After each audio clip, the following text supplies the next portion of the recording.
Hi, and welcome to Byte-Sized Etymology with Linguistory. Today we'll be discussing the origins of the word computer, looking at its roots and seeing how other relatives of the term split off along the way, some making it into modern usage and others withering out of popular vernacular hundreds of years ago. We first find record of the usage of the word computer in English dating to the early 17th century. The term was appropriated from the Middle French computeur, which denoted a person who carried out computations. While everyone had mostly agreed on what letters belonged in the alphabet, the spelling was varied at this time because most authors wrote based on the way they spoke. Depending on the author, the word computer could be written with an E or an O. As for the modern usage of the term, most languages seem to have adopted the English adaptation of the Gallic word directly before further tailoring the term to their linguistic needs. Let's take a quick look at just some of the languages that use the English term for computer. Some of these languages have since come to prefer a more naturalized version, which I have attempted to indicate. We have German, Dutch, Danish, French, Spanish, and Italian.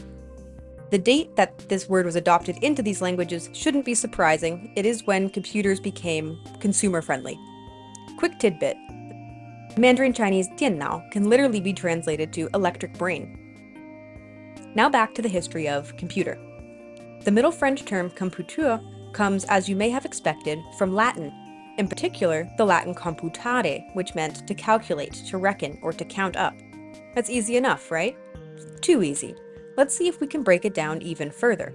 Computare, in turn, developed from the prefix com, meaning together in unison, and putare, which meant to think. It was borrowed from the classical Latin putatio, which meant pruning, assessment, or opinion. Let's take a look at some examples of the term being used in writing. This becomes a troublesome task to good computers. Circa 1783, from S. Dunn, linear tables described. These officers are also employed as computers and as assistants in preparing the astronomical observations of 1846 for the press.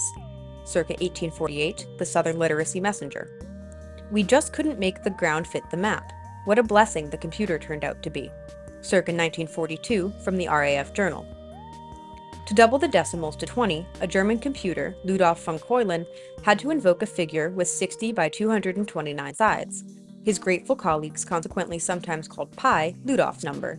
Circa 1998, J.L. Heilbronn, Geometry Civilized.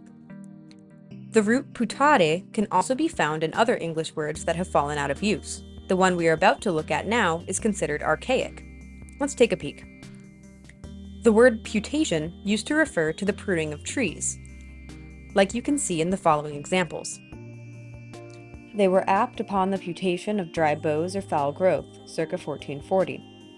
Celebrate autumnal putation, now it is in vines and trees that there is no cold, circa 1440. Putation, a lopping of trees, circa 1623. So, if you have some yard work that needs tending, why not ask your friends for some putationary assistance? Now, the other term that derived from the same Latin root putare, where we get computer, is the word putative.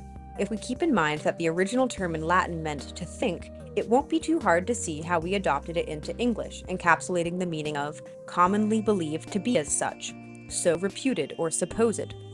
You can see it in use in the following examples. He waited him a time and slew his putative brother, the king's very son. Of all his other putative, I dare not say feigned, friends, he had clearly been abandoned. Although the Holy Scriptures have plainly enough declared such a place, they have chosen to rather expound away the text and make hell a mere putative and fantastic being. Well, that's all for today. Thanks for watching. I'd love to know your thoughts on this case of linguistic evolution, and let me know what you'd like to see next. Until next time on Linguistory. P.S. Way back at the beginning of the video, when I was talking about the variances in English spelling, I used the example computer with an E versus computer with an O. Upon perusing the quotes as I was choosing examples to use in this video, it seems that post-technological explosion, one author had intentionally used the latter spelling with the O in order to distinguish a human computer from a machine one. And looking at these graphs from Google Ngram, we can see that computer with an O hasn't died out and seems to be making a small comeback. Have we caught an orthographic divergence in the act? Perhaps.